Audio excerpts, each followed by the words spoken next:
کیا آپ جانتے ہیں کہ قرآن کریم کا درمیان کس جگہ آتا ہے؟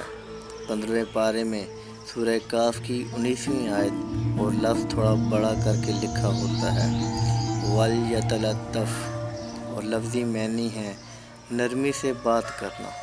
یہ لفظ قرآن کریم کا درمیان ہے اور اپنے اندر بہت بڑا سبق چھپائے ہوئے ہے۔ بلا شبہ قرآن کا ہر لفظ زندگی بخشتا ہے۔ اللہ نے جب موسیٰ علیہ السلام کو فرعون کی طرف بھیجا تو اپنے نبی سے کہا کہ موسیٰ اس سے نرمی سے بات کرنا، شاید وہ مان جائے۔ کون مان جائے؟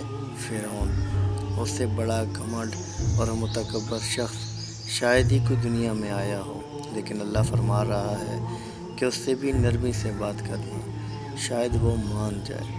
زندگی کتنی خوبصورت ہو جائے اگر ہم یہ سمجھ جائیں کہ نرمی اور عاجزی سے بات کرنا کمزوری یا بے وقوفی کی علامات نہیں، بلکہ یہ تو رشتے کا تقدس ہے اور یہ اللہ کا حکم ہے نرمی سے بات کرنا۔ جزاکم اللہ خیر، سلام پہنچے۔